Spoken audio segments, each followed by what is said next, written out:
everyone. Welcome to this week's Dishin Days. I'm your host, Araceli Aviles. And to my this direction. Hey guys, our order's off. Yeah. Yeah. And below me we have Michael Mattis from a closet. How are you? From his shelter bunker. Yeah. Oh yeah, my bomb shelter. Anytime I hear closet and days, you know which storyline I think of. Yeah. Oh my gosh, yeah. I'm gonna remove that closet. I'm gonna have pay to someone to have take it out. Yeah, that's the best. Anyways, welcome to this week's Dishin Days. Everybody, follow us on all our social media platforms. We are Dishin Days show on Facebook, at Dishin Days on Instagram, and _ Dishin Days on Twitter. Make sure you like us here on YouTube, subscribe here, subscribe on all our social medias, and as well as follow us on all your favorite podcasts. Apple, Spotify, what have you. We're everywhere. Take us wherever you want to go, want to walk, live right now, wherever. Whatever suits your fancy. And buy our merch. Dishindays.threadless.com. If you haven't heard, we have 2 new logos. One for the island theme and one for the devil theme. Whatever suits your fancy. Pick your poison, yeah. Yes. All right. What do we think of this week's Dishin Days, guys? Really good. I thought it was really good. We got I feel like they showcased like all the staff, all the cast this week. Mm-hmm. It was a full week. There was some that I liked more than others. But we got a lot of things happen. A lot of stuff, which is always good. A lot of things did happen. And I'm gonna very vocally express my view today. Okay, so let's just get right into it. Let's go. It's time to start Dishin Days. Way off. Getting better. Yeah. All right. All right. We have to be in the same room to get it. Yeah. Then I don't have an hourglass. Yeah. I have one like this big, but it's broken. All right. First up, we have Lonnie, Eli, TR, Beth, Abe, Valerie, Valerie's back, Paulina, Kayla, and Sean. So, before we get into this, I'm going to start. I try not to say this too much because I find this particular expression childish and very annoying. The more you say it, you know, it was kind of a trope, but I find it very demeaning most of the time, so I don't say it. But I'm going to use it today. I told you so. I told you so. I told you so. I told you so. I told you all so. Tony Moore, I told you so. Yeah, I think we were all on the same page with this one about TR sort of not. Oh, yeah, TR still an asshole. Yeah, exactly. Mm-hmm. Yeah. Yes. Yeah. No one here was under any illusions that this guy was as bad as it gets. No. It was He just had like that kind of. And this is maybe a credit to the actor, but he still had like, even though he was like, I'm a changed man, he has that swarminess about him still. Yeah. Like, no, you ain't. No, you ain't. No, you're not. In all honesty, too, it could have been like we talked. I think I brought this up a few weeks ago. It could have been just as interesting, even if he was a changed man, I think. And then having them to grapple with like, you know, sort of dealing with your past. And I mean, we saw sort of people reform like Jack and, you know, we love to hate Stefano. So like I think if they had him sort of reformed from sort of being an abuser, but still being like a hard ass, tough guy kind of a thing, I think that could have also been interesting. But now but they sort of went with the whole like full villain. I mean, this is as bad as you can get. Like, right. Still, you know, dealing drugs, shooting cops, then shooting up the drug dealer. Framing him for the murder, like no good. Yeah. I will say I do enjoy like having a villain that's good at being a villain. You know? Yeah. It's entertaining to watch. To watch this guy. So in that respect, I wouldn't mind him, you know, sticking around, just because you know you got to appreciate a good villain when we have one. But they are kind of, you know, I mean, as long as Eli's in the coma, he's the only one that knows what happened. But you know, he may be around for a while. So yeah. It depends on how they play this too, because they could do the whole Eli's in a coma for a while and have him get close to Lonnie, or they can do it Eli wakes up and he doesn't remember anything. So you know what I mean? They could, if that's the way they're going to go with it. We have no idea how long the storyline's going to play out. Or I'm wondering if, because you know, Ron and this regime tend to like to rest characters. So I'm wondering if this is like Eli's rest period, like he'll be in a coma for a month or so, and when he wakes up, who knows what we're gonna get. If we're gonna get I remember everything, I remember nothing, I think I'm Rene Dumont, who knows. He thinks he's Rene. Another Rene Dumont running around Salem. Wouldn't it be funny if he thought he was his dad? Like something like that would be funny.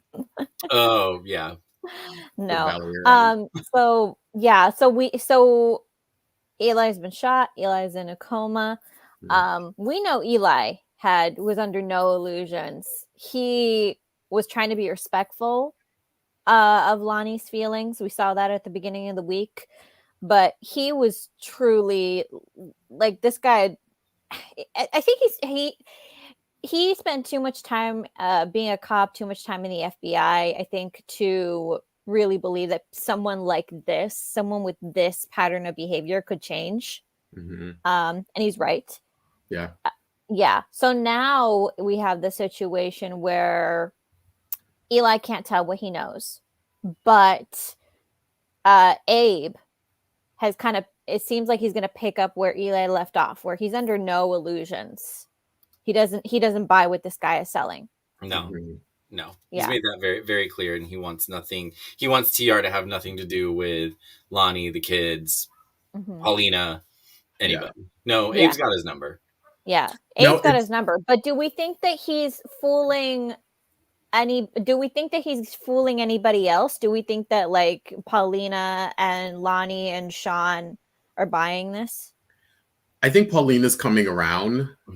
I think she, even though we talked about this last week, what she did and what he did are two completely different things that shouldn't be compared. But I think she's under the guise of like, if he's a changed person and like he's not a threat and he's a different man now, like, should we forgive him? And it's hard. It's weird for us to think about it now because we know he's a villain. But before, it's like, oh, like, you know, if he wasn't a villain, like, should she forgive him? Like, we could have easily went down that road of like having that be viable too. I think Pauline is falling. Abe. Also, I think Abe though, he's more. I think he feels a little threatened actually. Like, even though again we know that TR is a villain, Abe doesn't know that. Abe doesn't really know if he's changed or not, but he's not willing to even see or give him the chance. So I think Abe's coming from a fact of like, this is my daughter, you're encroaching my family now. Yeah, but it's not possessive. Exactly. That. Yeah. Right. Yeah. I mean, he's right, but he doesn't know that he's right. You know what I mean? Like to him, he's basing this on a hunch or the past. I think he's basing it on his gut instinct. Would it be fair? He's basing it on both. Like he's basing it on what he knows. He's basing it on what he knows, but then also like his gut instinct, you know, is saying like he's that same guy. He's still not good. He needs to stay away. Yeah, Abe is a remarkable judge of character. He sees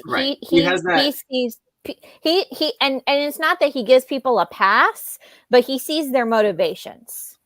Yeah. Yeah. We also had the introduction of Beth, the ex-girlfriend. Yes. Who I really enjoyed her. She's great. I really like this actress. She's really good. Oh, this actress is phenomenal. Yeah. There's something about her that I just immediately gravitated towards the minute she got on the screen. Yeah. I'm gonna ask you guys this, and then I'll go last. Why do we think that she is just ambitious, or what do we think her deal is, that she has now changed her mind and is now gonna kind of bail TR out? I mean, I wish she wouldn't, but you know, she's going after what she wants. And yeah, I think that's her MO, that she thinks that this is going to work out for her. We all know it's not going to. We pretty much know, like, no, but yeah, I think she thinks it's going to work out for her, and that's why she's going along with it. And she doesn't really have a connection to anyone in the town, so you know, like, why? Okay, what in her mind is probably like, why help these people? I don't know them. Go after what I want. Get what I want. Yeah, I was sort of cringing when like we saw her sort of make the deal. I was like, oh no, don't. But I guess in a weird sense, we're getting more of her because she's made this deal. So at least she'll probably be sticking around for a little while. But it was, yeah, it's that ambition of like chasing you. And she sort of gave her perspective. And I know some people who may not know, like who don't work in Hollywood or have any sort of connection to it, like it's, I mean, she made some valid points, not in terms of like lying to keep her position or to get a job, but I understand her despair of her thinking she's talented and being in this industry and not being able to get a role or a job or that sort of a thing. So I get it, that part. I just wish this wasn't the method to get it. Yeah. So before she made that deal, at the closing of Tuesday's episode, you know, she goes into the room and Tiara kind of closes the door behind her, and we all get this feeling of like, oh, what did she just do? This is before she makes that deal. And when that happened, and I went on social media and I saw a lot of people questioning / attacking her for that decision. Oh, to go in the room alone with him. Yes. Like, this guy's abused you. How stupid can you be to go into a room with your abuser? Like victim blaming, essentially. Yes. And now, and this was before Wednesday's episode. And so I kind of had to sit with this and take stock of my own feelings on this. And coincidentally, this coincided with, I don't know if you saw, Trevor Noah posted a really long video this week kind of dissecting the Kim Kanye Pete dynamic. I heard about it, but I didn't watch it yet. I hear it's good. And he said something that really, really, really resonated. However you want to feel about that, he said something that really, really resonated with me, which was, why are we constantly questioning the women in these situations instead of asking questions of why this is happening to them, something akin to that. And it got me thinking, like, because I had a trigger reaction as well on Tuesday. I had that same reaction of, why the hell did you go to in the room? I had to check myself.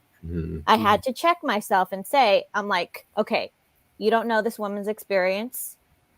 You know, you don't know what she's feeling in that moment. Does she think, because she goes in and she's got her hand on her phone, she's going into that room and thinking, like, I've got my phone on 911. I know what to expect if he tries to come at me, kind of a thing. It's kind of this like blind thinking of, it's not going to happen again because I'm more prepared. You know what I mean? So it's not stupidity. It's this thing of you talk yourself into thinking that because you go into a situation knowing what might happen, you think, oh, I'm well prepared and it's not going to happen again and I'm stronger now, kind of a thing. It's like almost like she's empowering herself in a way. Is that what you're saying? Like to not be afraid. That's how I had to kind of look at it, because then again I was questioning, like, why is she doing this? Why is she making this deal? And part of it could very well be ambition. Part of it could be that as bad as things got, they maybe didn't get as bad as they got with Paulina. because maybe she said she was with him for 6 months. We know that Paulina was with TR for years. Years. And how it's not that, so his pattern of behavior didn't change, but maybe the escalation was different, kind of a thing, because we know that Paulina was like completely isolated by the time that she found out she was pregnant with Lonnie. That she was like she was isolated, like she was like she had to like scuttle away money to try to get away from him, kind of a thing. So it was that like her that it escalated to like the most dangerous level that it could have if she hadn't had escaped him. So maybe in this situation, Beth, it just didn't get quite there. And maybe he didn't get in her head as much. He got in her head a different way. That's the thing. Abuse is insidious. So and it works in different levels, and we see that TR's pattern of behavior didn't change, but maybe it's just things didn't get as bad as they could have gotten. You know how people say you have to hit rock bottom? Maybe Beth actually didn't hit her rock bottom with him. Possibly, no. Or maybe she sort of like weighed the options of either, I mean, I could set myself up for life essentially by getting this role and maybe making a splash in Hollywood, or I could go, because she doesn't know or have proof that he did anything to Eli, so that's sort of off the table. So essentially if she went to the cops and told her story, she would just be pressing charges against what he did to her. So I think she's sort of weighing her, like people we've seen with Harvey Weinstein. It's like, do I go to the police and report this and never work in Hollywood again? Or do I, you know what I mean? It depends on, we've seen it with some different actresses have different reactions because of the different interactions they've had with him. And that's actually such a good point, Justin, because in order to proving domestic violence is and any kind of assault is extremely difficult. Yes, she had pictures, but you also have to prove like a pattern of behavior. It's really difficult. And then it's not like they get locked up for life. You can maybe get a restraining order. They can maybe get a few months, a few years in jail. And he's already said he's been to jail. He got out. And he has money and he seems to be somewhat powerful. So it's like, she probably weighed all those things and was like, this is probably the better offer for me. And and proving a pattern would be very difficult, trying to find other women that he's done this to where it would still qualify. The statute of limitations of what he did to Paulina ran out years ago. Years and years and years ago, even if she could prove it. So it's an interesting turn. So I think we like the actress enough that we're gonna stick with this, and for all those people who want to like judge her and say like, well, she's stupid, why would she do this, I'm saying like, take a pause before you think that. I thought that. I'm not gonna say I didn't. I had a trigger reaction. I had to catch myself. I had to say, hold on. You've never been in this situation. You don't know. So just take a pause and think about what is possibly going through her mind right now. And I also think it's nice that we got those scenes of her with Paulina and especially with Chanel. So they're sort of ingratiating this character. So we don't sort of know where her story is. We know what she's done and what she said now, but who knows moving forward? Is she, because she still doesn't know about the Eli stuff. So she knows Eli is in critical condition, but she doesn't know that TR had anything, or at least she doesn't believe he had anything to do with that. Yes, she does. But I thought I was confused. I got confused. I got confused later in the week of whether Beth knew that TR was responsible for the shooting or not. And I ended up realizing, I'm like, oh, I think she did. I think she does know. She knows. Right. Oh, she does. I thought she was sort of. He keeps denying. He keeps denying it, but I think deep down, she's like, she's got. It's that kind of thing where, like, if she were to push, say she were to push him in that moment on it, what would his reaction be? Would it still be denial? Because he's high as a kite in that room. Yeah. So that's the other thing. Would it be denial, or would he have some kind of trigger reaction against her? Right. Yeah. So she has to be careful if she, thinks if she thinks he did it, she has to be careful so that it doesn't set him off. Yeah. And now she's also sort of not in jeopardy, but she's also examining the fact that she knows Eli's alive now, because before the idea was that Eli was dead. So it was sort of like he took my information to the grave, but now him being alive, there's a chance it could get out. So I think she's kind of teetering at this point, because her position in getting what she wanted is not so secure anymore with Eli being alive. Yeah. True. And let's be clear. While she may want a role, what she knows that she needs is security. Yeah. And right now that's all dependent on if Eli wakes up. Yeah. Well, and we'll see if he does, or how long he stays in the coma. How about those seizures that shout out to Lamone. Because I was reading on Twitter all week, like Eli has seizures, and someone asked Lamone, he did like a Q&A on Twitter about he said he was exhausted after that, and once you see them, because it's not like he was just like, no, he made it look constant and he had to do that for it went on for a long time. Yeah, it did.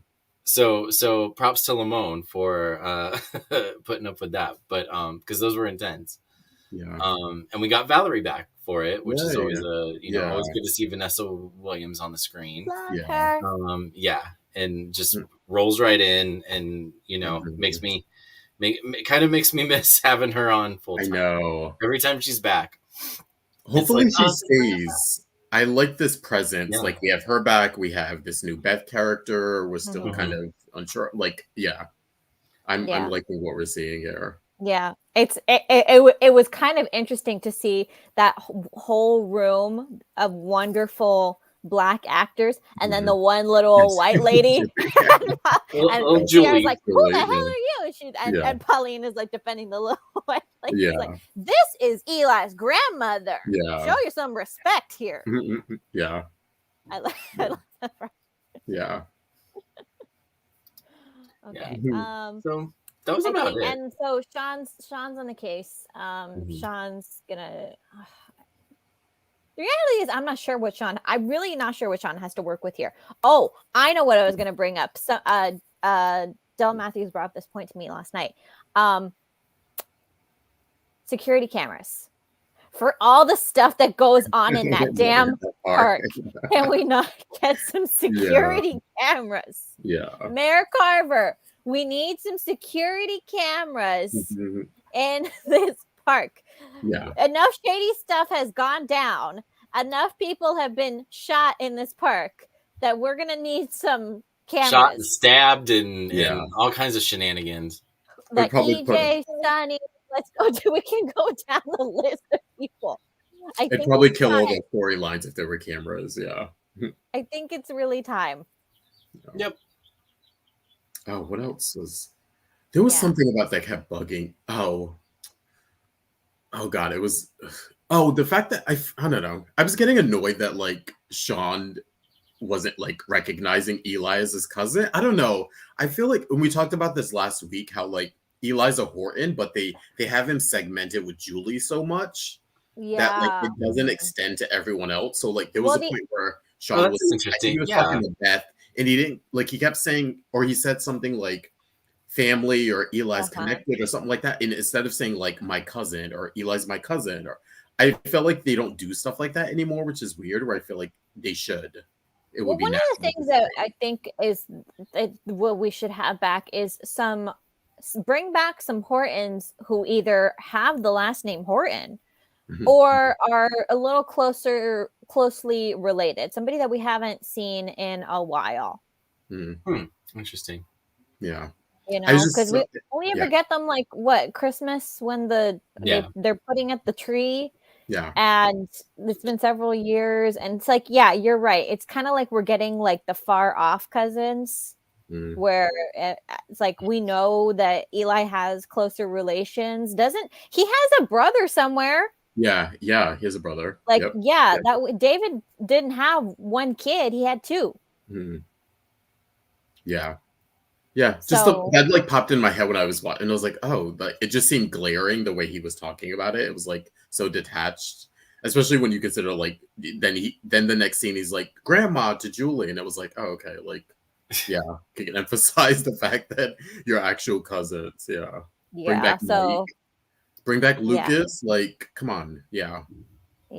I never liked Mike Horton. Mike Horton was always so self-righteous. Yeah, he was one of those characters. He was all could never do a bad thing in anyone's eye, and he looked down on people that did, and he was annoying. I think if they were to also, it might be interesting with now that we have Craig back, at least, for however. Oh, it would like some his Mike, Mike would be cool to have back. But there's a plethora of people who should probably be back in the picture. Scotty being among them. Yeah, Scotty's very much alive. I would say it's getting about time. We're gonna need to bring a few more Hortons back into the fold. Yeah. Okay. All right. Moving on. We have Johnny, real Johnny, not just JoDevil. Real Johnny. We had JoDevil Johnny, JoDevil, Wow. We had JoDevil Johnny, and we had Johnny. Yeah. Yes. Belle, Marlena, John, Chanel, Susan, and Ben. So, the devil came up with a plan to make sure to steer eyes away from his possession of Johnny on to Belle. Susan is now looking for proof.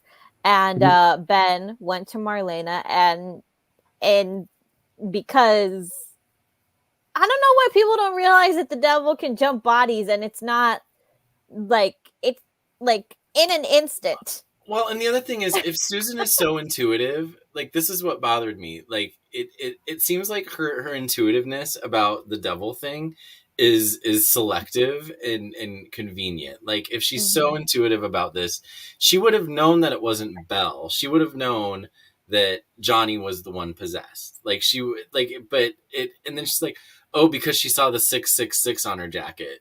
Like, oh, it must be. I was like, that's not like okay, but if they've set up Susan to be more intuitive than that about. Well, you know what I mean? Is the Susan stuff a little bit of the like mind stuff that JoDevil did to her too? Like, is that's the other thing. I kind of thought of that too. I was like, maybe it's where it's a little bit like residual, like whatever. Mojo. It could be, or yeah, I mean, I guess that's always on the table that the devil is making somebody believe. Yeah, the devil can basically do anything he wants to a person. So but yeah, Debbie Bright, the 666 thing was kind of clunky. That's a good. I think just because it was separated over 2 weeks, it was. Yeah, it was just poor timing. But so now Devil did a good, quick switch up, giving Martha Madison time to shine with those yellow contacts. Which, guys, I don't know if you guys realize those are really uncomfortable. Yeah. I've never worn regular contacts or color contacts. Regular contacts are like they're okay if you're not wearing mascara, which is why, if you know why, this is why I blink. But the yellow contacts, it doesn't like you don't see yellow, but because it's in like the periphery of your vision, it's kind of like it's really uncomfortable the first time you put them on. Yeah. I love that folks are getting, and I said this before about this storyline, and I know people are saying it's dragging on, it's going on too long. It is going on a little long. However, at least they're kind of switching up what's happening. Playing around with it. They're playing around with it, which I like. I actually, I enjoying it, but it gives people like time to shine, like Martha Madison. Like she was great. Yeah. And I love seeing her in that role. It was so much fun. Yeah. Yeah, it was. And that's, and like I was saying, the great thing about this iteration of this storyline is that other folks are, or a lot of folks are getting to like kind of shine in ways that they haven't before. And when the guys were brought back at Halloween as zombies, I thought they were really good. And so I'm still on board with this. Like I do want it to kind of, eventually end soon, and maybe, in the next month or so. But for now, I'm still enjoying it. I enjoyed Carson Boatman as Devil Johnny. Like, I think he's really charismatic, and I've said that before, but yeah, I don't think it's at the point of too long yet, in my opinion, just because they're switching it up. I think it's, I just think that John needs to step it up. Because it seems like John was the only one who had doubts. Well, yeah, and I was I did find it a little off-putting at first that Marlena bought it so quickly. Like, Johnny was like, "Oh, Belle's possessed," and of course, then I was like, "Okay, well, Belle did hold her in a chokehold." Yeah, I mean, that was enough. And she didn't see the eyes, so I'm like, okay, she's got to believe it, but the fact that but maybe it was the fact that Marlena was willing to go along with like the tying her up and like all of the other things that they were doing so easily. But well, I think it's funny because before they made a point to show like the devil really wasn't switching bodies. I mean, he went from Doug to Marlena, and that was it. So I think this time they're not under the guise of that. The devil is switching like on a whim kind of a thing. So I think once she saw that Belle was possessed, it was sort of like, I have no need to look anywhere else, or honestly, it kind of seems like the only way that something is going to give with this is if Johnny continues to fight his way out, or if John really just keeps a close eye. That's why I said, like, where's John? Where's John? Where's John? For weeks I've been saying, where the heck is John? Because John has more experience with this than anybody, and he is already he now believes that Belle is possessed, but even he's kind of like, if the exorcism doesn't work or something it just doesn't feel right, he's gonna follow up on it. It was nice to see we got a small little glimpse of actual Johnny when he sort of when Chanel sort of woke him up. I was sort of waiting for him to give her a clue of like, I felt like he was getting there and then got interrupted, but I feel like he really wanted to tell her, like, it wasn't me, like, I still love you kind of a thing. Right. So, yeah. I was like, do it, hurry. I know. Like, I was like, give her a little clue or something so like someone knows, but yeah. I just, I mean, what I don't know what else to say about that. Yeah. Like, we need to hurry this up. Yeah, you're right. It doesn't feel like it's dragging yet, but it's getting there. I'm like, we need to hurry this up. Somebody. Well, it's like enough people know that the devil is still in town. Yeah. So enough people know. I think we are going to get some forward motion with this. Yeah. Sooner rather than later. So. Cool. And I miss Real Johnny. We didn't get enough time with Real Johnny. I was thinking that too. Yeah, it seems like we're now getting to the point where we've had JoDevil almost as long as we had Johnny. True. Mm-hmm. He made such a mark. He made such a mark, though. Like, it feels like he'd been on longer. Though it does like, feel that way. Yeah. He started in August, and then he got possessed at New Year's. He wasn't even on for 6 months before he got possessed, and now we're in. Yeah. So we're almost even. Yeah, almost. Yeah, same amount of time. Somebody pay attention. Somebody. Okay. But Johnny, if he comes back, might be too late, because in our next storyline we have Allie, Chanel, and Will. Allie having a long overdue conversation with the one person she needed to have it with in the first place. So what did we think of this actually pretty groundbreaking conversation as far as days goes between Allie and Will?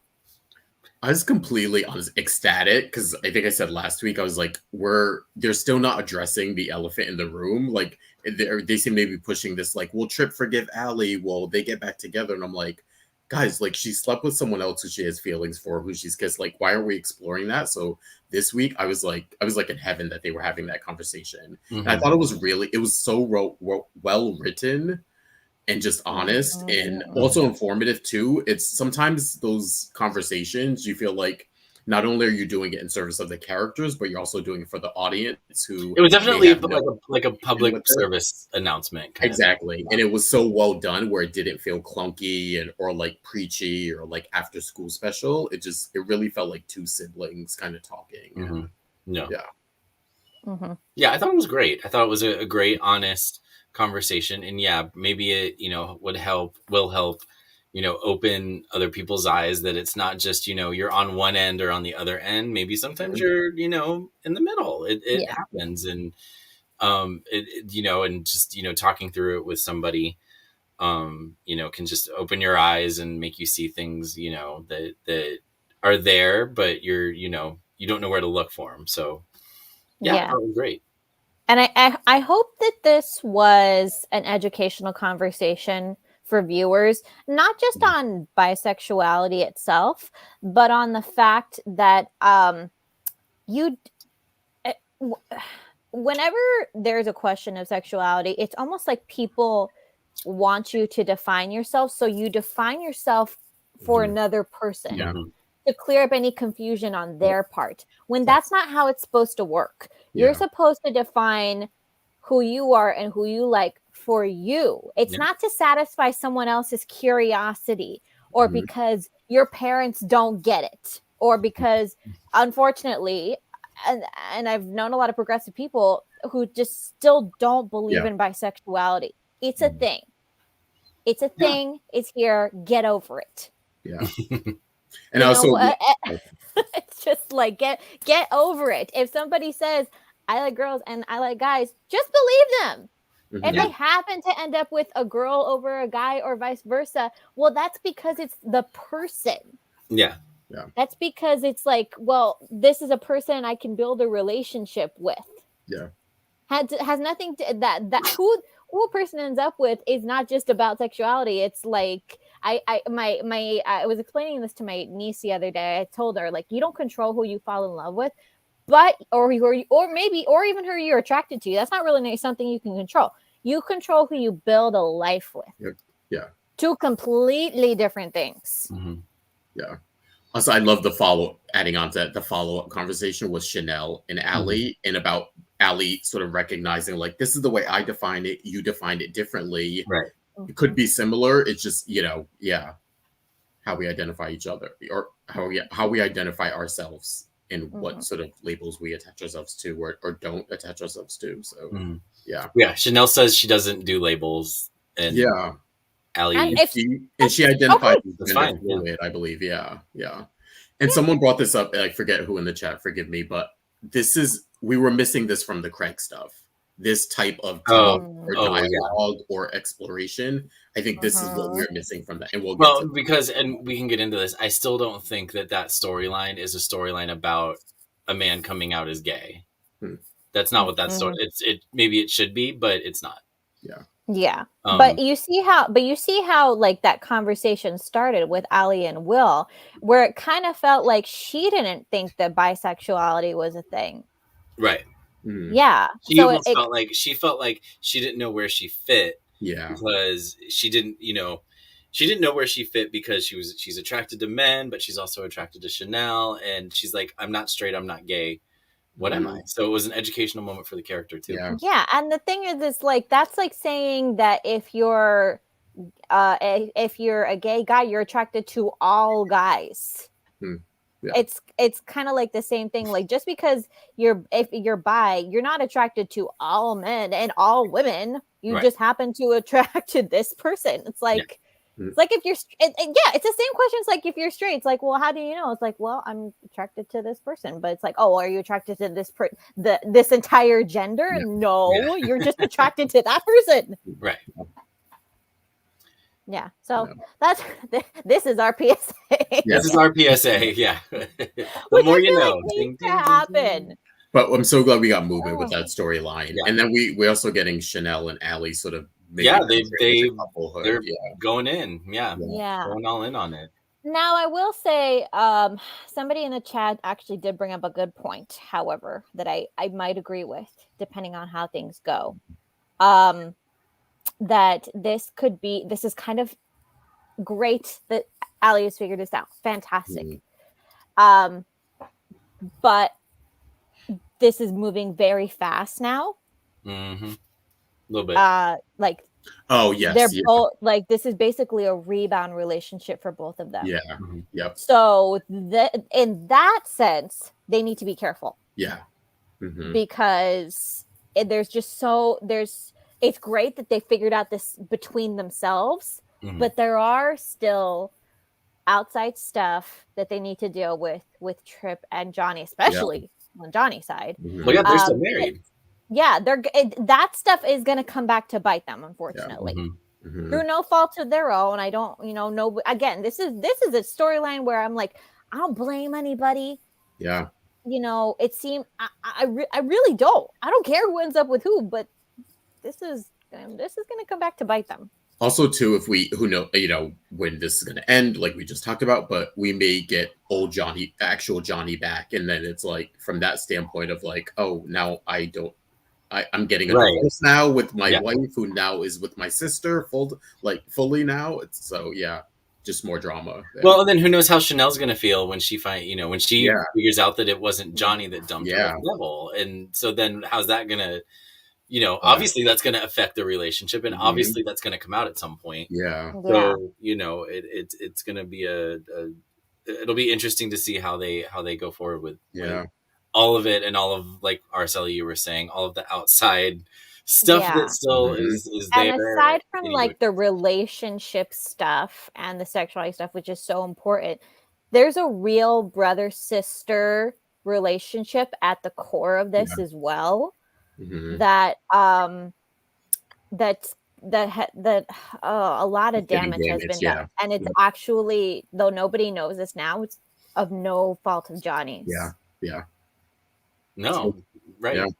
So it's like I don't want that to get lost in the shuffle, that there's an actual, like, these are twins. Like they were as close as anybody could be, and their relationship at this point is completely severed, and nobody really knows why. That to me is really, really sad. Yeah. Well, hopefully once it's revealed why Johnny's doing what he's doing, they can mend those fences and move on. But then, depending on what happens with Chanel. Yeah. But I think we can all agree that Barb Moore has an issue with us talking about the gays, apparently. Who does?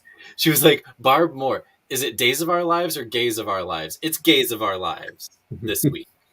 So, I mean, who's been keeping up the genre the last few years, right? I mean, just saying. Just saying. All right. Before we move on to our tidbits and the portion of the program where Araceli's voice gets louder, you were warned. I will just remind everyone to subscribe to our YouTube channel for all the day's goodness. Subscribe to all of our social media accounts, Dishin Days Show on Facebook, at Dishin Days on Instagram, and _Dishin Days on Twitter. Make sure that you take us on your podcast, Apple, Google, Spotify, iHeartRadio, as well as buy our merch at dishindays.threadless.com. All right. Oh boy. Okay. You were warned. Are we here yet? Are we there yet? Yep, we're there. All right. We have this. Craig, Leo, Steve, Kayla, Will, Sunny, Chad, Chloe, Brady. Oh my God, what is going on? I don't. Okay, we need to start somewhere. Okay, let's. Okay, all right. Okay, I'm gonna lose my freaking mind. Okay, let's start with just Craig and Leo for a second. Craig and Leo spending time together, and their little run-in with Steve and Kayla. Which went on way too long, which was just cringeworthy from the start. Yeah. And Craig was actually trying to be, what's the word? He was actually trying to be like respectful or mature, and Leo comes in and is just like, he becomes that gay guy. You know what I mean? Yeah. Where it's just like nothing, like is not taking anything seriously, just cracking jokes, and that's in Leo's character. But it was in that moment where I saw Craig and Leo, and I'm like, no, not a fit. Not a fit. Whether Leo has changed or not, no. Craig needs. I feel like Craig needs another man, like on his maturity level, at least. Maybe not. It doesn't have to be the same age, but Leo he became like a cartoon character in those scenes. And and they can do better with Leo than that. Exactly. You know what I mean? It doesn't. He does. They don't always have to write him to be on. Yeah. Exactly. Like, and I feel like that's going to be a key factor in, this Leo redemption. If he's just going around acting silly, saying stupid shit, like no one's gonna care if he's reformed or not. Like they need to, if they are trying to do this redemption, then they need to not make him so silly. Also, we talked about this a little bit with TR, and of course not comparing the characters, but one thing we said about TR which tipped us off is that he didn't really seem too apologetic about what he'd done. He sort of was sweeping stuff under the rug before, or like that was the past, don't look away kind of a thing. And I feel like we're getting that with Leo, with all the trouble he caused coming back into that scene with Steve and Kayla. He should have been a lot more humble about it. Instead of just being, exactly. It was like he was seeing, like, you would think like nothing happened between them, or like there was no bad blood, or is like, I feel like he should be a little bit more humble, even for Craig. Even if it was just for Craig's sake, to be like, hey, like, you're back in town. These are your friends. I did some messed up stuff to them this whole town, but you know what? Like, I appreciate you sticking by me. So I'm going to tone it down a little bit, or like, and it didn't. Craig should have been so embarrassed. That was embarrassing. I would have, exactly. And he didn't, at least he wasn't playing it that way, that he was embarrassed. But yeah, I would have been embarrassed if I were Craig. Gosh. Oh my god! It was just so cringeworthy, and it went on for so long. And then he's like, "Oh, let's go to my favorite restaurant in Chicago." I was like, this should have ended 5 minutes ago. Yeah. And now we're getting Leo influence now, which is like, it kind of made me. I was like, oh no, don't do this. And now here's the thing. One of the reasons that Craig and Nancy worked so well is because they were the scheme team. They were always on the same page.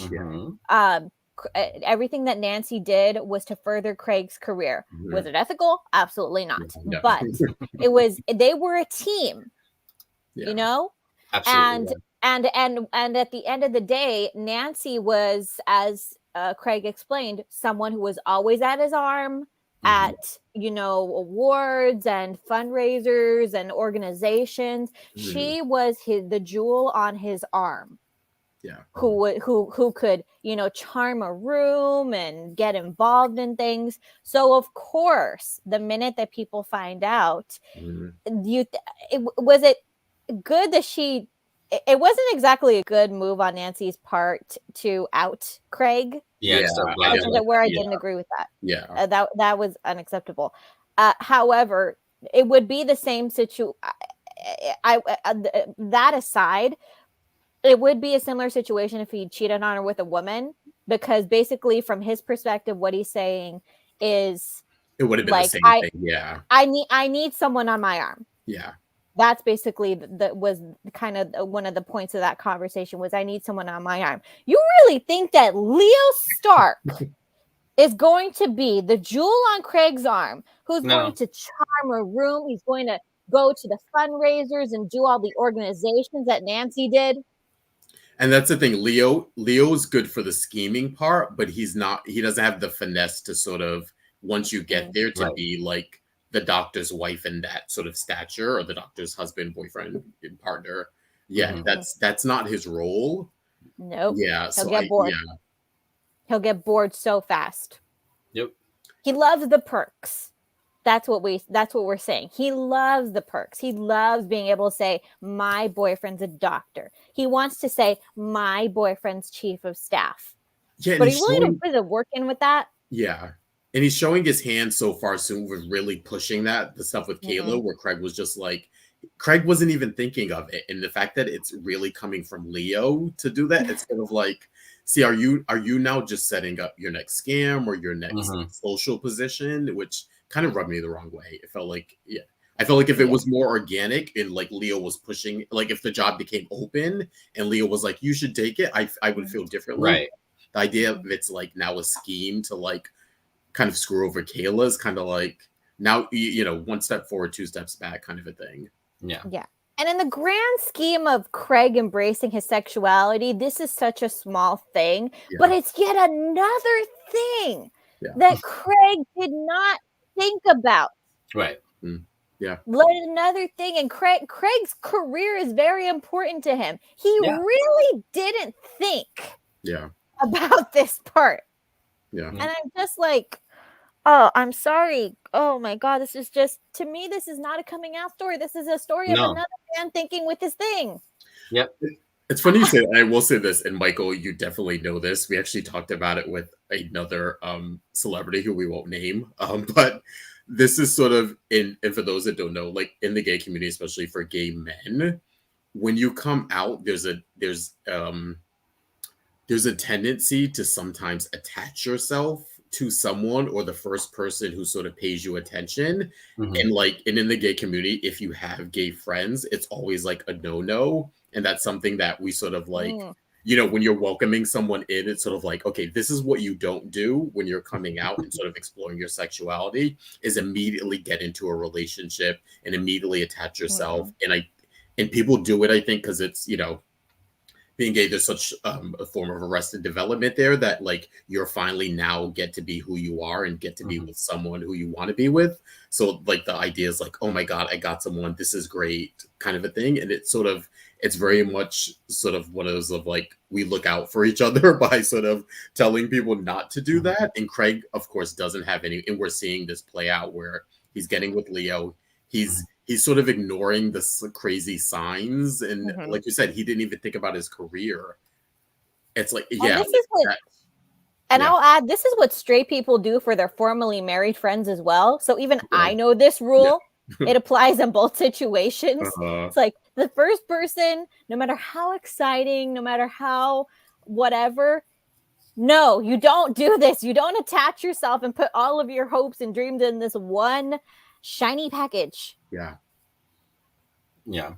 So we're seeing, I mean, that sort of explains a little bit more of sort of Craig sort of, I don't know, he's throwing caution to the wind and sort of, you know, he's kind of drunk in love essentially. So literally. What do we think about the other part of this storyline where the gruesome foursome separately, oh my God, Chloe, Brady, and then Will and Sunny still trying to scheme to reveal Leo's true colors. Like, I still think it's stupid. I think they should have stopped.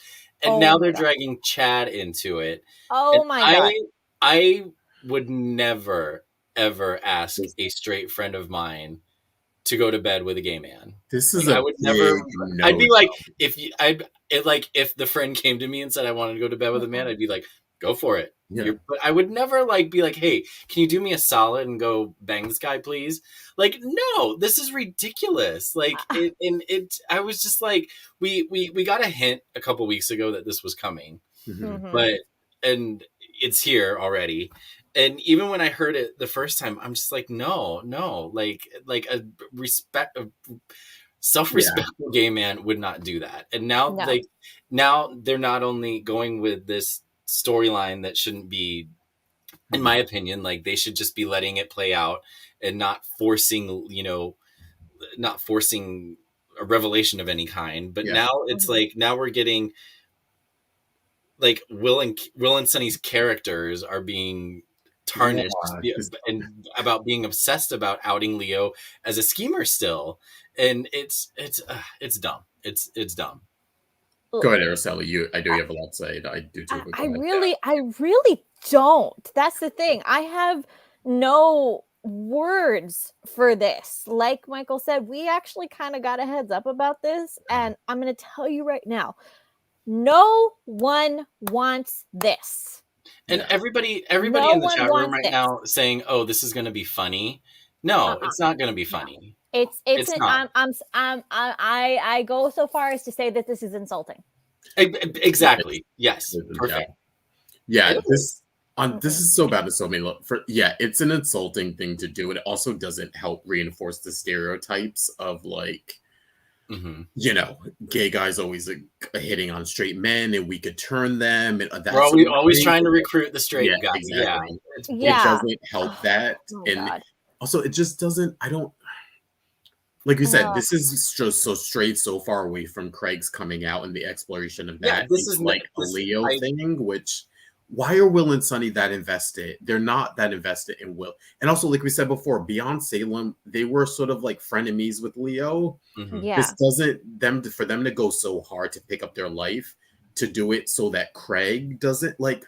They don't even know Craig. And, this is not. Yeah, that's the other thing. Yeah, like they don't. Yeah. This is ridiculous. If it were maybe like one of their siblings, I could maybe understand it. But this is ridiculous. This is not a good use of Will and Sonny. I'm sorry. It will not be funny. And I'm just kind of cringing, thinking of how this might play out. Yeah, you know what I mean. So uncomfortable. It's uncomfortable, and Araceli used the word insulting. I think that's perfect. Someone in the chat room used the word degrading. I also think that's accurate. Right. And this, the Craig's late in life coming out story is now buried because of this shit. And you could write better because things. Of so many things. Yeah. And you bring back Will and Sonny, a popular couple, two popular actors. You could do so much more with them, and this is what you're doing. Yeah. Honestly, I would have found it more interesting if when they came back, they were sort of like, you know what, Leo's not so bad, or like, we forgave him, or like I would find that more interesting if they letting Leo play out Leo is interesting. Yeah, exactly. You don't need to do anything. Just let Greg do his thing. You can kind of observe from the side and keep an eye on him, but you don't need to be actively trying to sabotage whatever he's trying to do. Yeah. And the Brady thing still doesn't make sense. And also, like, if they're gonna go with this plot line, like, leave Chloe out of it, because I feel like she really has no attachment to Leo. She wasn't around or when he was scheming last time, so she's kind of like, I'm taking your word for it, but she has nothing. She has nothing to sort of give Craig or like show him. Yeah. It's like, leave Chloe out of it, do whatever scheming, and then bring some actual proof here. But getting Chad to seduce him, which doesn't really prove he's a schemer. I guess the thought is, I know. I'm like, and then what is that? Money, like I don't understand. Like, are they just trying? Are they trying? Like, all that makes him look like he's a cheater. Yeah, like, exactly. Yeah, I mean that doesn't. Yeah, I'm not. Which with how Craig is acting towards Leo, he may not care. He may just be like, oh well, we all slip, whatever, or we're not exclusive. Who knows? But it doesn't even seem like a great plan. Yeah, it's But and I keep forgetting on the Brady Chloe front. I keep forgetting they're not a couple. I'm like, oh, that's right. They're still, and I've kind of forgot about Philip. Sorry, Philip. I know we got a little Philip. Yeah, I was like, all right, Philip is presumed dead. Well, because it's like it's not talked about anymore, and it's like somebody actually assumed just because I was so damn frustrated at the end of 2021 that I would be happy about the Brady and Chloe finally getting together bit of this that we got, and I flat out said I'm relieved because now we can stop talking about it. Yeah. That's I don't care. I honestly don't care anymore. I want to stop talking about it. I wish they had a far better storyline than getting mixed up in it. Just No. If they're a solid couple, then they become boring and I don't have to talk about them. Which is fine by me. Yeah. Because I'm sorry Chloe has better things to do with her time. Yeah. Yeah. I don't know. I had such promise for this, and maybe it'll take a turn. I don't know. Or maybe it'll get more interesting. I don't know about this, but it's just, like we said, it's the more they've gotten away from Craig's sexuality and exploring that, the more. Yeah. And now now it seems like it's just about getting Leo the schemer away from Craig, and not a fact that they're a new gay couple. Like that's exactly no, like I said, the Craig's late in life coming out story is buried. Like it's non-existent now. It is all about Leo. Craig is not just even buried under one thing. It's not even buried under one thing. No, like it's buried under a mountain of other stuff. Yeah. I know, it was like, yeah, and yeah, that's kind of, you know, shitty to do that to someone. Well, and you know, we like Kevin Spiritus. Yeah. And it was a shitty thing to do to the character, but then like, you know, I know Kevin was kind of, you know, excited about this because it hadn't been done or you know, hadn't been done on Days before. And to have it become like this and just basically a vehicle for this one character to come back and have it all be about him. Yeah. It's disappointing. And like you said, a character who we love Greg. Yes. We love the character of Leo. We think he's entertaining. The way they're using everyone in the storyline, that's a storyline. I haven't been this pissed off in 13 years about an LGBTQ storyline, because there's some that are done very well and there's some that are done haphazardly. Like I said, I really think that these storylines, great care needs to be taken with these storylines. You know, don't make it different every time, make it unique. You can recycle stuff with the straight characters, but you know, there's such much more work to be done with LGBTQ in daytime that when you do something like this, you need to step it up. And not since that sham of a marriage on AMC that they did with Bianca Montgomery have I been this pissed off. They took a golden opportunity and they just flushed it. I can't stress enough how disappointing this is. Yeah. So I mean, fingers crossed it gets an interesting turn, or it gets better, or you know, we'll see. I know we're not fans of it, but I'd like to see how this somewhat plays out. Like literally, Brady and Chloe were the only bright spot this week, and I'm happy because now I don't have to talk about it anymore. That's the bright spot. Yeah. That's done. Yeah. The end. Yeah, we'll see where it goes. Yeah. Okay. All right. Now another one. No. I might not be as loud, but I'm still going to get pretty loud on this one. Xander, Sarah, Tony, Anna, Maggie, Abigail, and Gwen. Okay. I'll start with the easiest one. Do we think that Maggie made the right choice having Sarah committed? Oh, completely. I think so. Yeah. I mean, it's you know, it sucks having to do it, but yeah, she's mentally ill. Yeah. Needs help. She should have been, you know, it should have happened when she first came back, but apparently since she wasn't harming anybody, it couldn't happen. But now that Maggie's back in town, Xander went and made an appeal to her. She saw for herself what was happening. Yes, I absolutely think Maggie made the right decision. Yeah. And we could see how much it hit Maggie, where before she was kind of like, I don't know if we should do this. Like, maybe we can reach her a different way. And then seeing her reaction and the blending, like we keep saying, it's this interesting thing where she thinks she's Renee, but there's also, you're getting Sarah's history there too. Or like the fact that she was like, Maggie, you're old. She doesn't recognize herself as old. She doesn't recognize Alex as younger. Do you know, like, it's this weird thing. Yeah. So I think that was like the moment for Maggie to be like, Debbie Bright was spot on. The minute that Maggie was like, do you have a pen? I just couldn't stop laughing. I was like, okay. She needed to see it for herself. That was clear. That was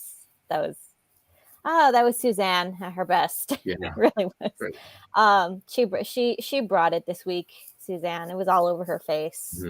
Maggie's just complete torture watching her child like this. And you know what? Xander's a son-in-law that Maggie deserves. He really he has stepped up so much. Sarah's been gone for so long, and he even though their relationship was tarnished and torn apart, he's still there for Maggie. Yeah. And that's beautiful. Yeah. And for Sarah. Yeah. Exactly. But but it's like, even like, he didn't stay, behind, he's not staying behind with Sarah. He's really checking on Maggie. Mm-hmm. And that's great. That's great to see, because like Maggie, again, this is the thing, like with the Hortons, like, where are the kids? Where are the grandkids? They're nowhere to be found. Yeah. And it's kind of like Xander has kind of become her like son-in-law that almost was, but he's still there. He's still making sure to check on her, kind of a thing. Yeah. And Maggie, funny thing, Maggie has a history of these relationships. We've seen it with, first it was Lucas, then Brady, then we got Daniel as a son, now it's Xander. So I think they love this sort of like mother-son kind of relationship they've been doing. But Daniel actually was her son. Well, yeah, that one, yeah. But at least with the other ones, it was like she took on the role of like, I don't have a son, so I'm taking on, role of sort of caretaker, and Yeah, somebody check on Maggie every once in a while. She's been through it. Who did somebody bring up? Okay, so then let's switch to I'm gonna jump back forward a little bit, because we're gonna the last part I'm gonna have something to say about. I'm gonna jump to Gwen and Abigail, because they had Abigail's onto Gwen. She has no illusion. She knows. She just needs to prove it. Yeah. Can she prove it? It would have to involve Ava. I mean, she sort of needs Ava to prove it. Yeah. Or the pilot. Yeah. Other than that, she doesn't really have anything. She's not going to stop digging, but I'm actually wondering, can she prove it? I mean, if there's, surveillance footage of what happened or something that she finds, like if that exists, and prove it that way. But otherwise, to Justin's point, Ava's the only other person that knows exactly what happened. Yeah. Or Kristen. Oh, I guess I guess Kristen knows. Yeah. She would need one of those two to kind of corroborate, or the pilot at least coming up upon them. It's just to be like, Gwen was there at the scene. Yeah. He doesn't know. I mean, technically speaking, if we didn't know what we know, then we would kind of be in the same thing. Well, like Gwen's never met Kristen. So it would kind of be like Gwen has motive, certainly, but if we didn't know what we knew, we would kind of be in the same boat of like, well, Gwen doesn't know Kristen, so how the hell would she even be involved in anything like this? She's never met Kristen. Yeah. People are mentioning that Ned the pilot might come back and want money again. That's the only way to think of it. Unless Ava's gonna have to keep him on a short leash. Yeah. But, and Ava's gonna need to be on a short leash herself. Again, I don't think she technically escaped custody because she wasn't under arrest. So it's kind of murky there. Yeah, right. Yeah.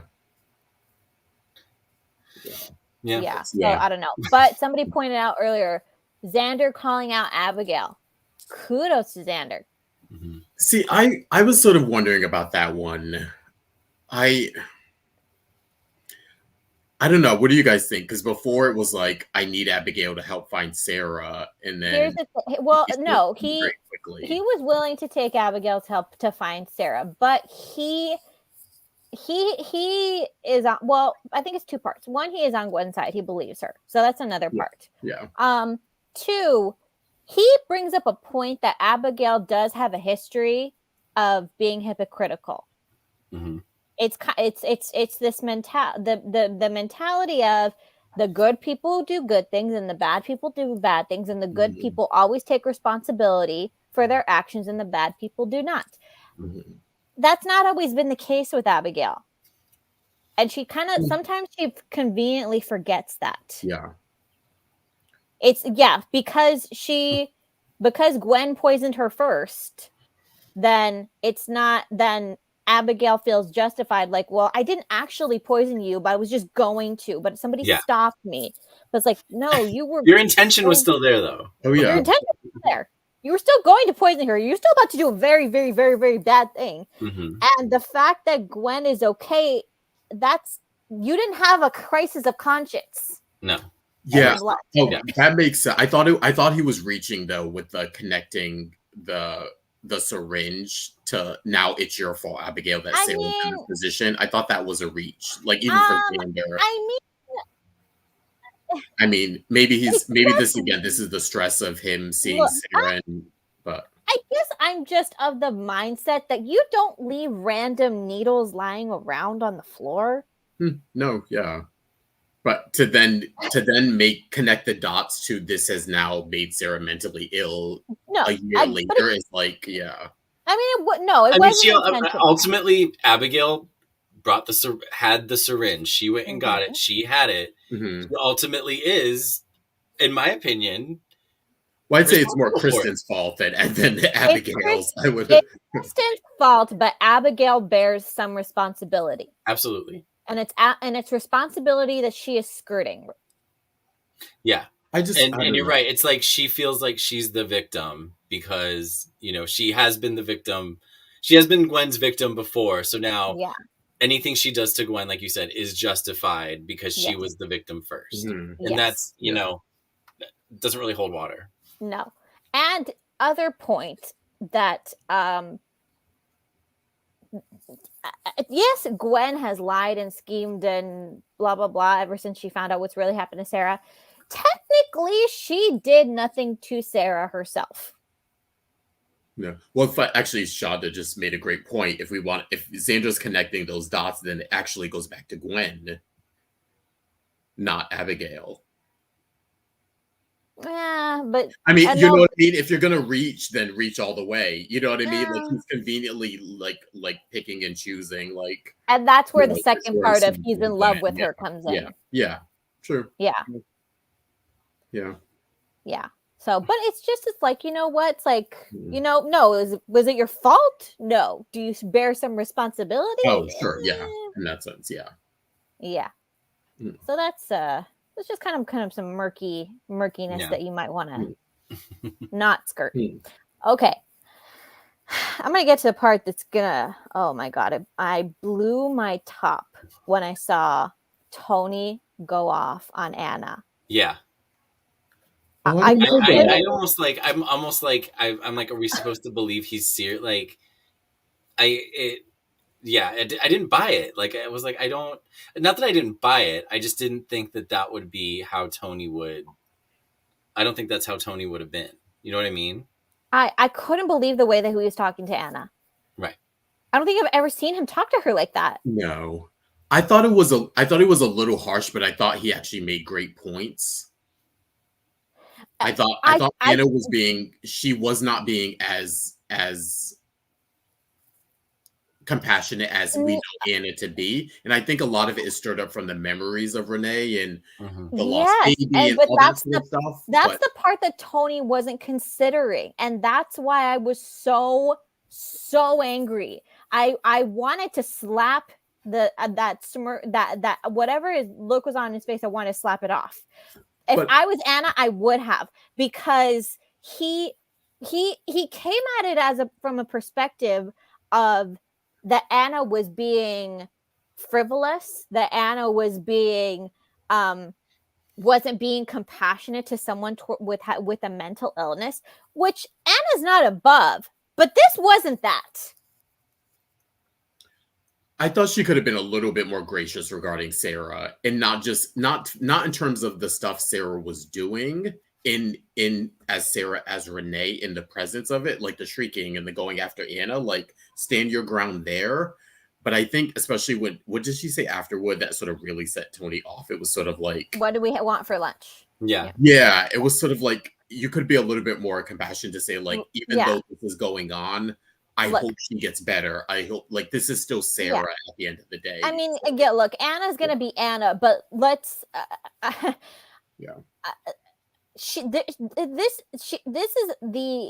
is an incarnation. I get this is it's she knows it's Sarah, but it's almost a reincarnation of a woman that she not only despised, but a woman who, I'm going to say this again, killed her child. Tony would be a father right now if not for Renee Dumond. Tony doesn't have children. It's because of Renee. But it's interesting so too. It's not Sarah's. It's obviously not Sarah's fault. This is not the same person. No. But for Tony to ignore those feelings that Anna is that are being stirred up in Anna 40 years later, and then to say that she is not compassionate, I'm like, where was the compassion when you kicked her out of her own bed? Mm-hmm. Yeah. Well, for me, I think 2 points. I think Anna needs to speak that up a little bit more to Tony, because I think we haven't gotten that really from her. We've gotten it. We've seen her express it to like maybe Jack and Jennifer, I think, or other people, but not to Tony. I think she needs to do that. I also think, with that said, in terms of the stirring up the stuff, I thought Tony also, from his perspective, brought it up too, the fact that he was in love with this woman too, Renee. You know what I mean? The fact that, and she was murdered. Like, that's also stirring up the stuff in him and his history with Renee. And I get for him to be confused, but again, all this stuff stirred up with Renee. Yes, he was once in love with her. But yes, this woman also killed his kid. Yeah. Well, also, Renee, that wasn't intentional. It wasn't. No, it wasn't intentional. But and Renee, we haven't seen those scenes, so the real Renee Dumond may have felt some sympathy for that. This Saray version does not. Yeah. So I'm really having a hard time understanding Tony feeling some sort of like connection. I understand sympathy, but for him to say that this is stirring up all kinds of like stuff for him in terms of compassion for even the memory of this woman, I'm having a real hard time with. And so I get why Anna would. I get it. Okay. Yeah, it's just oh my God, I mean I couldn't. I was already there when Anna said that Tony kicked her out of her own bed. I couldn't believe it. And let's also remember, Sarah is mentally ill. He said that again. She's mentally ill. There's a point where mentally ill people, it does you no good to indulge their fantasies. You can only do that to a certain point. Yeah. We are reaching that point. Yeah. Because this woman is trying to hire lawyers. She's being combative. She's being insulting. No. No. Yeah. There's a point where it becomes dangerous to indulge those fantasies. And for him to pause like that and say, oh, but I'm just trying to be compassionate. No, you're being stupid. Sorry, I call it like I see it. Maybe Tony doesn't have extensive experience with people who have mental illness. I say that knowing he's a Demera. And he should know better. Just because a lot of them weren't diagnosed doesn't mean that they're all not batshit crazy. No. But it's like, wake up. It's a lot. I think there's a lot for everyone to deal with. Yes. So for those wondering who was on my shit list this week, it was Tony, Leo, Craig, and TR. Okay. I had a lot of people on my shit list this week. Rightfully so. Deservedly so. Yeah. I told y'all. And in several gifts, I informed y'all what I was going to say. So, anything else here, folks? Anything? No, I think we beat that horse to death. Yeah. And if I could physically, I would. All right. Okay. Yeah. No, I mean, not with anything's too dangerous, but like those blow up bats that they give you at Chuck E. Cheese. Mm-hmm. It was my fantasy when I was little to just like take this and just beat the shit out of stupid people. So, one other point we didn't talk about that people want us to talk about is Will's scene with Johnny. Oh, yeah. That was really good too. I love it. Very strong. Yeah. Yeah. Again, we get this is the only good thing about Will and Sunny coming back is that Will and Sunny are back. Their scenes anywhere other than the Craig and Leo storyline are great. With their families, the scene with Sonny and Justin and Bonnie, great. Yeah. The scenes with Will and Allie and Johnny, great. With Marlena, the Leo stuff is not working, but everywhere else is working. It's on fire with them.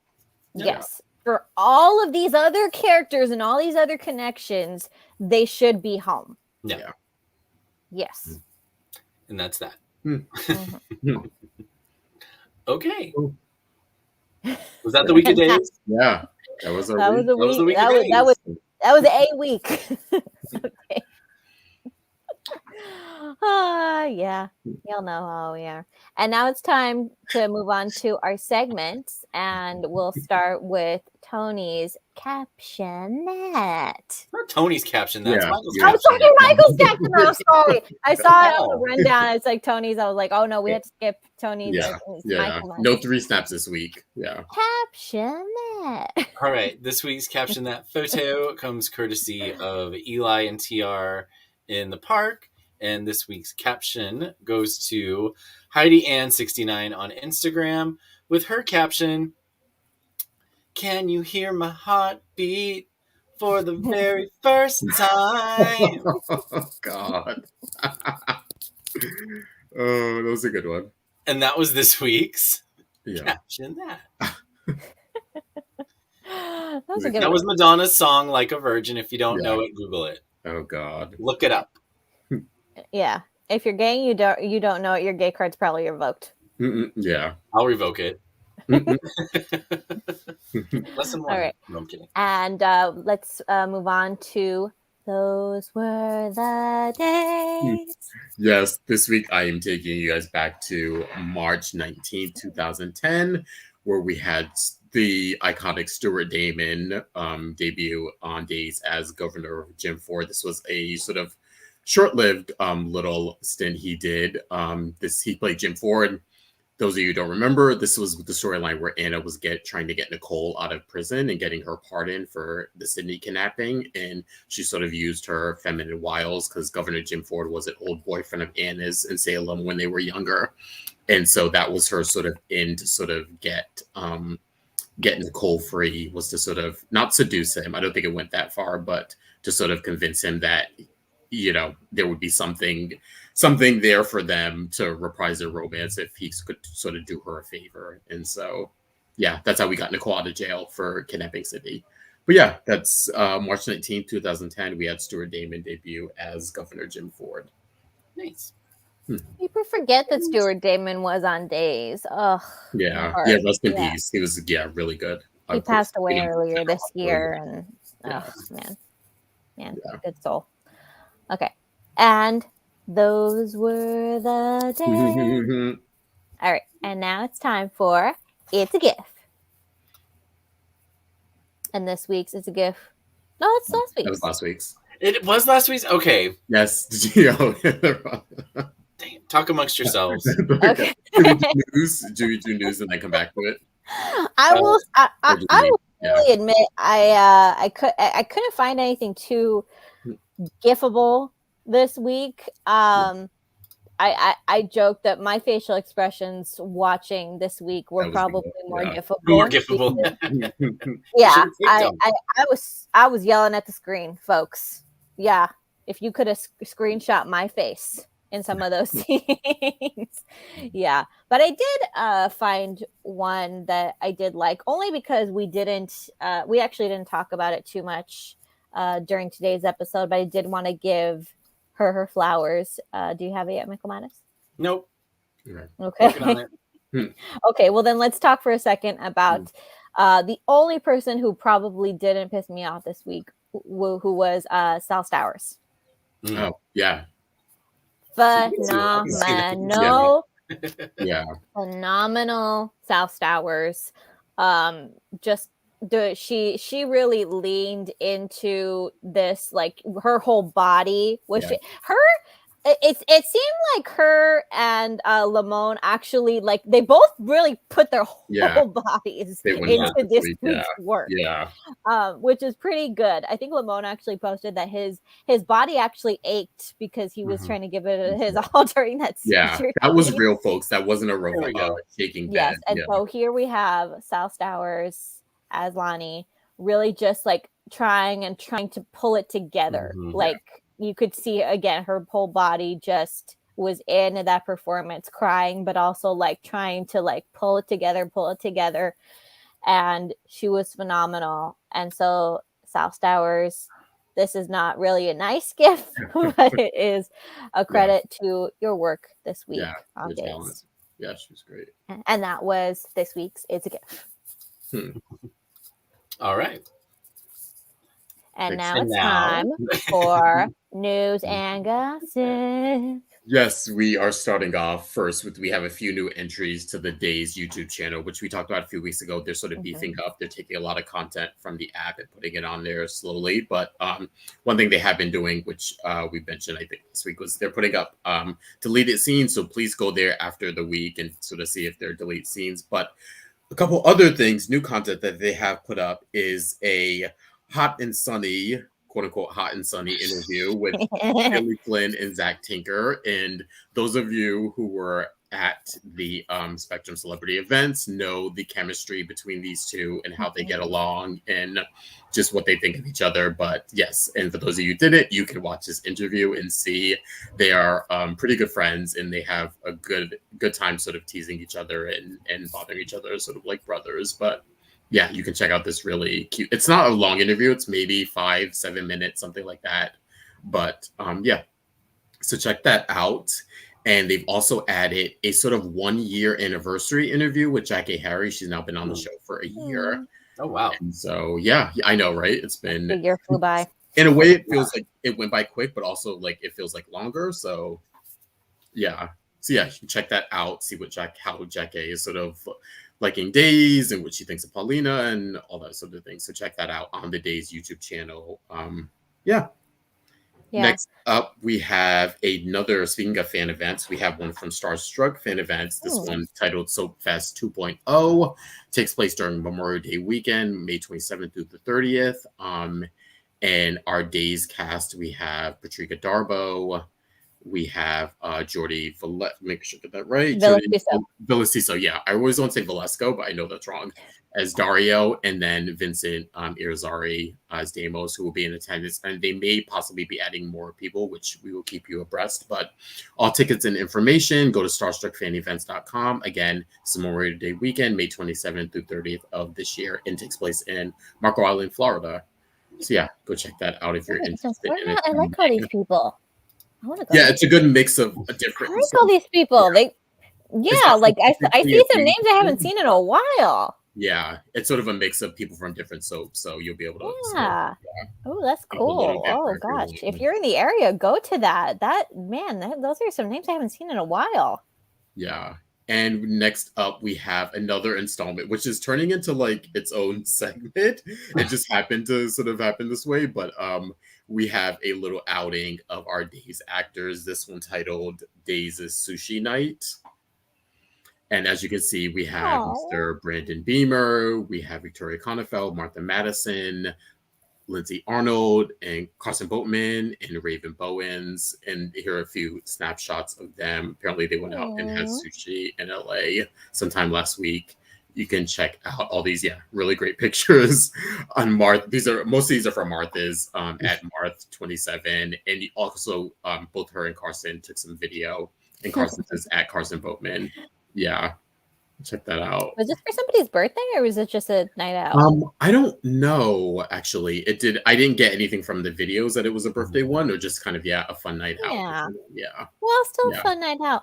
Oh, and before we move on, somebody in the comments asked about Vincent Irizarry. Yes, he's okay. Yeah, he's home now. He's recovering nicely. Yep. Everybody offer him your prayers.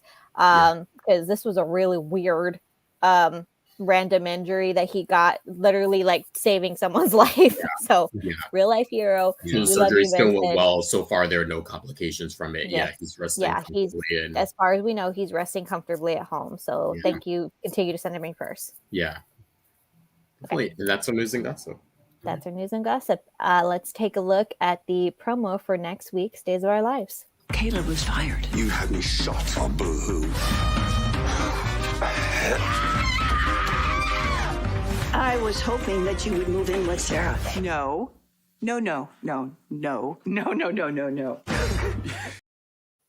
Okay, so that was like a March preview, a whole Yeah.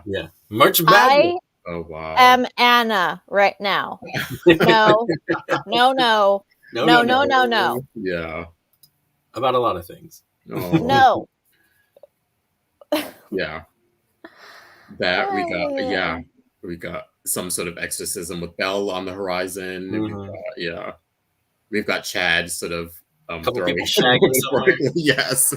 They probably explained the plan to him, and that it seemed like, and we had Gwen sort of wrecking a room. So. Gwen going psycho. Yeah. No. Yeah, should be interesting. Yeah, No. That's all this week. That's a lot, but we'll see. It's probably an all March. Yeah, I'm guessing. Oh yeah, because this is the last week of March. Oh, that's right. Last 2 weeks, boy. last weekend and a half ish. Yeah. Oh my gosh, the madness! The madness is The real. madness. They said it. Madness. The madness is real. Okay. All All right. right. Well, that was this week's Dishin Days. Thank you, everybody, for joining us and indulging my rants. Yeah.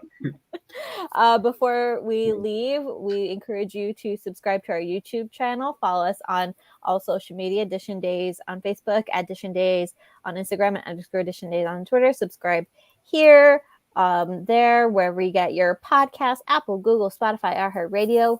Take your pick. We got plenty. And when you're done with that, you can buy our merch at dishindays.threadless.com. Thank you so much for joining us. Justin Hareld, tell the kind folks where they can find you. You can find me on Instagram at Justin Lee Hareld. Michael Mattis, tell the kind folks where they can find you. You can find me on Instagram and Twitter at MLMattis. And you can find me on Twitter at Tia323Araceli. Thank you so much for joining us, everybody. We'll be back next week with a whole new episode of Dishin Days, where hopefully I won't lose my mind. All right. Thank you, everybody. Have a great week. Bye. Break of the spring. Go outside and play. Bye.